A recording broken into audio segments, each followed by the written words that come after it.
Allez, bonjour à tous les amis, bienvenue sur la première vidéo du montage de cette Citroën 15 chevaux au 1/8e proposée par LR. Allez, on attaque par le moteur. Alors, beaucoup de, pas de désillusion, mais j'étais préparé, mais beaucoup d'ajustements à faire sur ce moteur. Bon, c'est un vieux kit LR. Alors, je ne sais pas si les nouveaux sont pareils, mais là, il y a du boulot. Hein. Il y a du boulot. Je vais vous montrer donc la première partie déjà que j'ai ajustée, collée. Il va falloir jouer du mastic. Ça, c'est une certitude, parce qu'il y a beaucoup de problèmes d'ajustement, tout simplement. Hein, voilà. Je vais vous montrer déjà là, cette partie-là. Tout ça, ça va être à mastiquer. Voilà, vous voyez, tout ça. Beaucoup de pièces tordues, comme je vous ai dit dans le vlog, beaucoup de pièces tordues. Et pour les redresser, faut pas compter dessus, parce que ça casse. Voilà, comme du verre. Alors je sais pas si c'est le fait que c'est un vieux kit et que le plastique a durci. Je sais pas, franchement. Vous voyez ici en photo l'écart qu'il y a. D'un côté au fond c'est collé, de l'autre côté devant c'est pas collé, parce que c'est tout tordu. Et en voulant redresser cette pièce, bien sûr, elle s'est cassée. Comme du verre. J'en ai cassé deux déjà de pièces dessus. Je vais vous montrer l'endroit des cassures. Alors, ça casse tellement net que un peu de colle et puis après, il n'y a pas besoin de faire grand chose. Là, vous voyez le trait que vous voyez là, c'est la cassure de la pièce que j'ai redressée.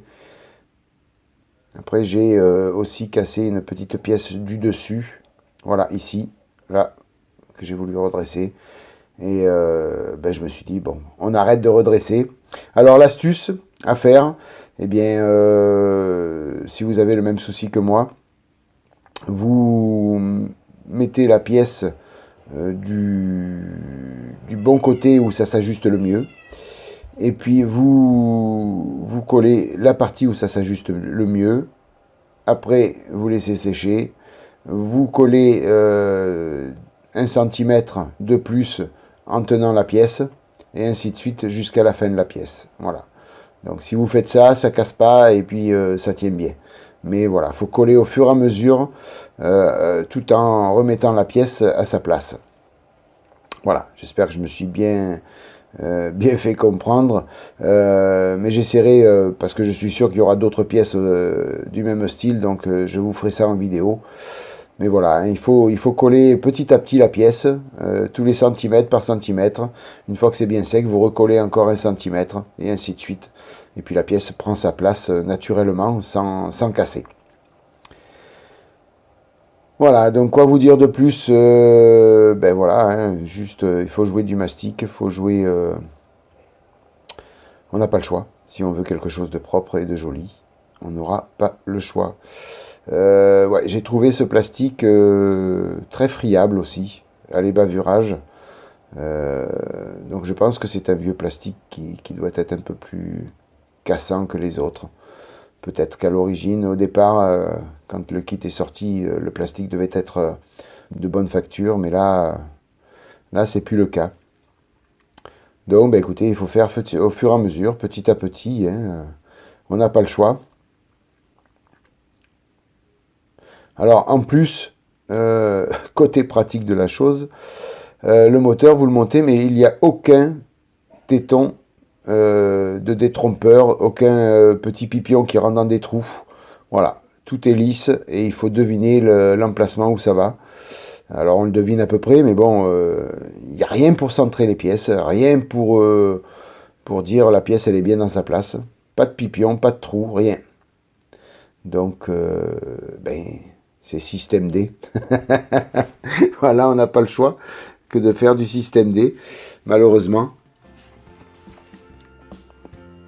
Bon, après, on y arrive quand même, hein, je vous rassure, il n'y a pas de problème. Mais bon, c'est quand même un peu dérangeant parce que, voilà, après toutes les pièces qui viennent se rajouter dessus, si à chaque fois, il y a un tout petit millimètre d'erreur, ou la moitié d'un millimètre d'erreur sur une pièce, la deuxième pièce, il y aura encore un demi-millimètre d'erreur, et ainsi de suite. Au bout de la 30e pièce, il faut la coller à côté, quoi. carrément, hein, puisque automatiquement tout sera décalé après, quoi. Voilà. Donc essayez de bien juger l'emplacement à l'endroit où ça va, pour être sûr du coup, quoi.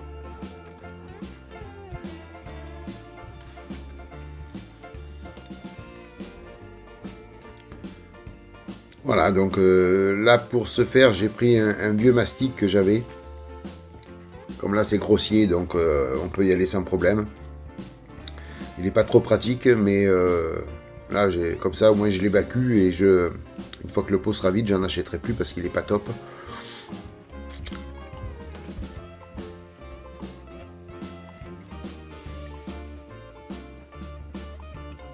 Donc là j'utilise du papier 400. Histoire de bien d'avoir un bon pouvoir abrasif pour retirer le maximum de mastic.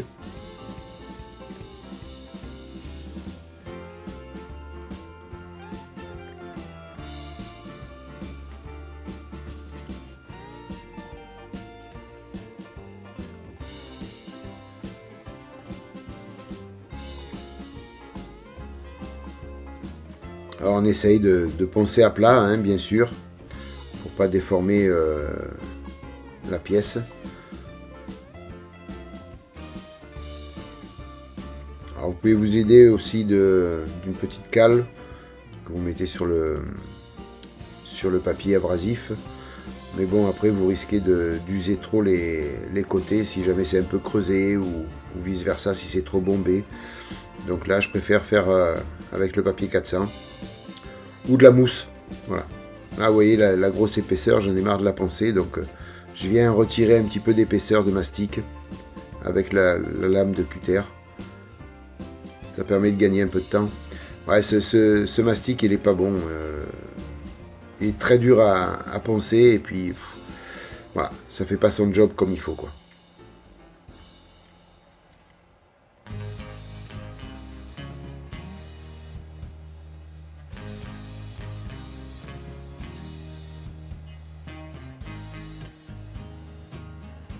Alors du coup, avec la lame de cutter, je viens retirer tout le surplus de partout pour gagner du temps parce que sinon c'est une après-midi complète de ponçage, hein.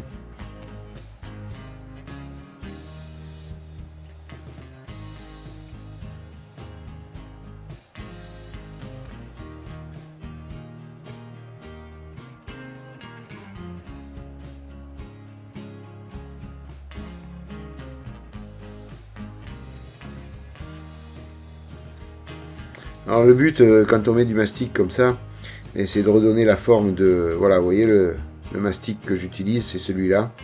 Et il est pas bon. Je vous le montre justement pour pas que vous l'achetiez. C'est pas top du tout. Oui, le but c'est de redonner la forme de la pièce, hein, puisque bien souvent on va venir changer un petit peu la forme de la pièce. Donc là le but c'est vraiment de lui redonner forme initiale, si je peux m'exprimer ainsi.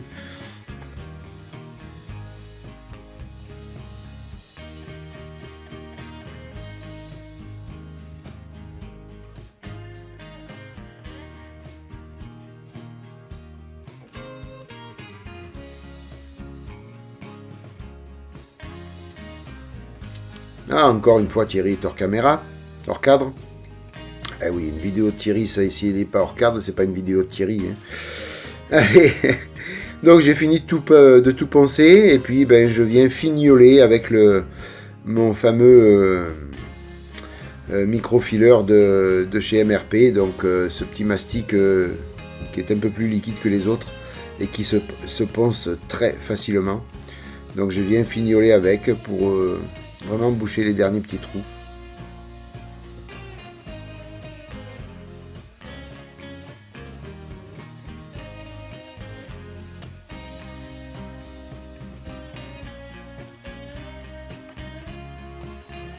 Alors ça c'est mon grand défaut, je veux utiliser le papier abrasif jusqu'au bout, même s'il ne retire plus rien. Il faut que je l'utilise jusqu'au bout, plutôt que de me prendre un œuf. Ou avec un œuf on va beaucoup plus vite aussi pour poncer, hein, c'est clair. Non, là non, j'utilise le vieux. mon côté économe peut-être.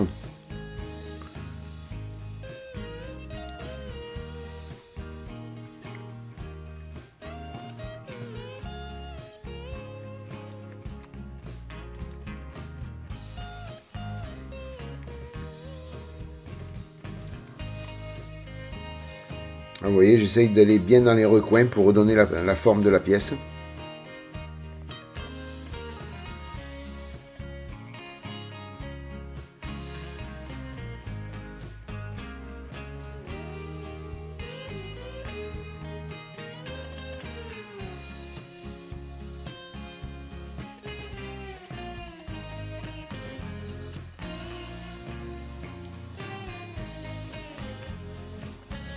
Alors faites attention aussi quand vous poncez comme ça, enfin, surtout là, sur ce kit là bien sûr, sur les autres on a moins de problèmes, mais sur ce kit là avec le vieux plastique, c'est que en appuyant des fois on décolle. Voilà, donc pas trop appuyer parce que je vous dis le plastique n'est pas comme les autres maquettes. Donc à plusieurs reprises j'ai décollé les pièces en appuyant avec le papier abrasif. Donc voilà, je vous préviens, n'appuyez pas trop fort, sinon on va vers un décollage des pièces.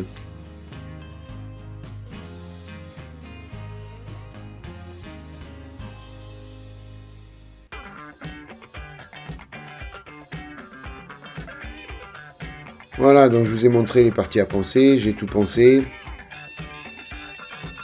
C'est prêt pour recevoir la couche d'après. Donc bien sûr, je passerai une couche d'après, vous le verrez en fin de vidéo, pour vérifier et checker un petit peu toutes les parties où j'ai mastiqué, pour voir s'il ne faut pas revenir, repasser une petite couche de mastic. Mais avant tout, puisqu'il y a une grosse partie de pièces qui vont être peintes de la même couleur, donc toutes celles qui sont de la même couleur, enfin dans la première étape, je vais toutes les monter sur le moteur avant de le mettre en peinture. Tant qu'à faire, tout coller en même temps. Voilà, je suis venu coller d'autres pièces aussi sur le bloc. Voilà, au fur et à mesure, je l'habille.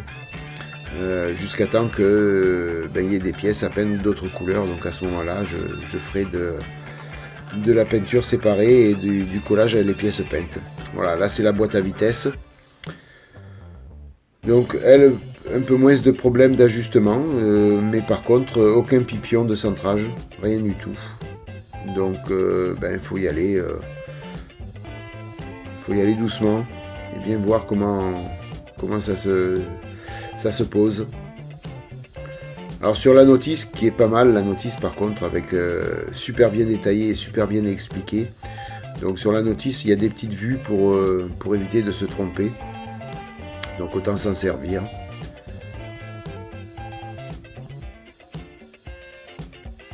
Mais la notice, c'est vrai que moi je la trouve bien. Alors c'est peut-être propre au 1/8, parce que je pense pas que les notices des maquettes LR, autres maquettes LR, il y ait une notice aussi détaillée. Là vous avez même le nom de toutes les pièces. Comme je vous ai montré pendant l'ouverture de boîte, bien sûr. Vous avez vu tout ça lors de l'ouverture de boîte.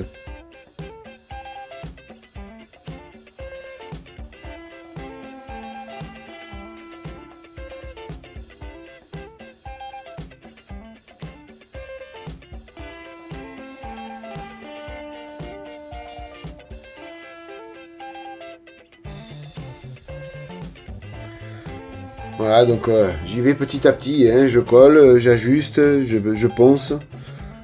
Faut y aller vraiment petit à petit. Là, je mets un peu de colle pour que toutes les petites traces s'unifient en fondant le plastique.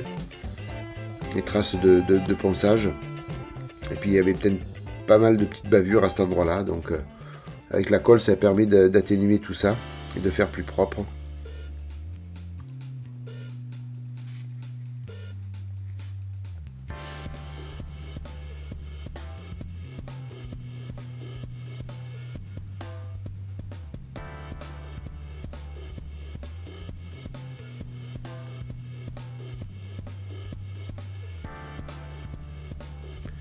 Voilà, là aussi, vous voyez, c'est tout un peu décalé, ça fait des bosses, des creux.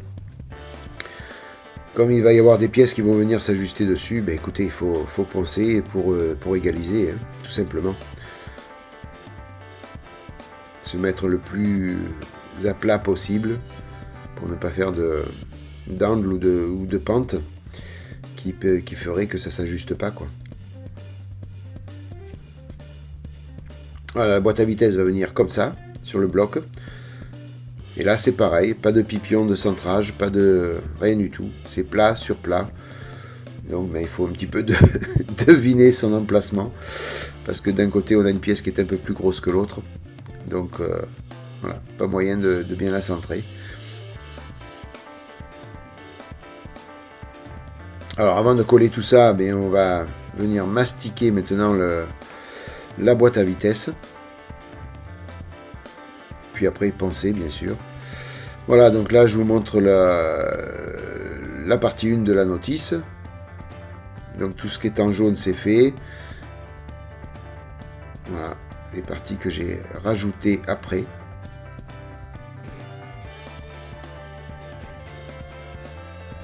Et là je vais vous montrer, vous voyez, il y a un trou béant. Alors est-ce une pièce cassée ou carrément une pièce qui n'a pas été moulée complètement? En attendant, il y a un gros trou béant qu'il va falloir mastiquer. Et oui. Parce que, à mon avis, les moteurs, ils n'ont pas ce trou-là hein, à l'origine. Voilà, vous voyez, cette pièce a été collée aussi. Il va falloir mastiquer ce côté-là aussi pour que ce soit beaucoup plus propre. Alors, même si après, ce sont des parties qui ne se voient pas beaucoup, je tiens absolument à ce que ce soit propre. Voilà, la boîte à vitesse a été mastiquée. Il va falloir poncer une fois que ce sera sec.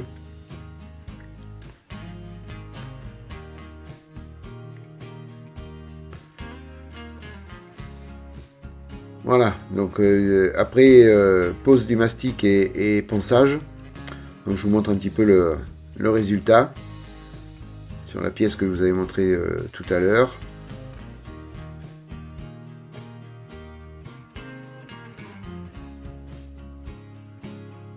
Voilà, donc là la partie où il y avait le trou béant, vous vous rappelez, bien écoutez, j'ai pris des morceaux de grappe.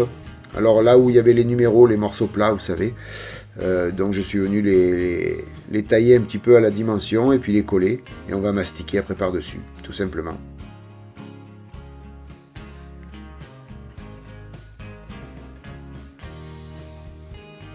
Alors le bloc a un beau détaillage. Bon, c'est du 1/8, donc automatiquement la partie écrou est en hexagonale, en 6 pans. Donc c'est vraiment bien détaillé, mais bon après ça reste un kit LR. Voilà, la boîte à vitesse est collée. Ça ressemble déjà à quelque chose d'un petit peu mieux. Donc là on est proche de la mise en peinture. La partie où il y avait le trou béant est mastiquée, poncée. Voilà. Donc là, on n'aura plus de soucis. Et vous voyez la dose de mastic que ça a reçu. C'est hallucinant. Mais bon, il n'y avait pas le choix. Il n'y avait pas le choix. Donc là, le bloc tel qu'il est là va être peint. Là, c'est la partie, alors cette pièce c'est le démarreur. Donc lui il va être apprêté séparément puisqu'il y a une partie qui sera peinte en aluminium. Donc automatiquement, voilà, c'est son logement. Et donc automatiquement, la partie en aluminium, je la ferai séparément. Donc c'est pour ça que je ne vais pas le coller. Par contre, je vais venir coller ces petits tuyaux. Puisqu'il sera peint de la même couleur que le bloc.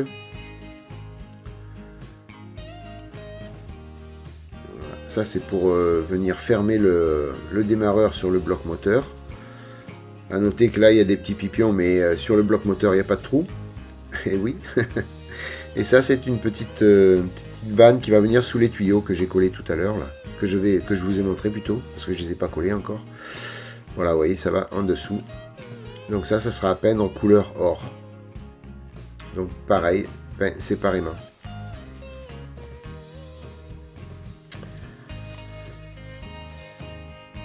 Voilà, donc j'ai passé l'après sur le bloc moteur. Là je vous montre sur la notice les parties en verte et en orange. Ce sont des parties à peindre différemment que du vert, puisque le bloc est peint en vert. Donc c'est pour ça qu'elles ne sont pas posées encore sur le bloc moteur. Donc ça sera fait séparément et après j'assemblerai tout une fois peint. Voilà, l'après a été passé sur toutes les pièces. Voilà, que ce soit le démarreur, que ce soit la pièce qui va venir faire tenir le démarreur, et puis le bloc moteur lui-même. Donc vous voyez déjà, ça ressemble à autre chose. Là, ça commence à ressembler à un moteur. Voilà, même si tout à l'heure ça ressemblait à un moteur, mais bon, il n'était pas propre. Là, vraiment, je suis content du résultat.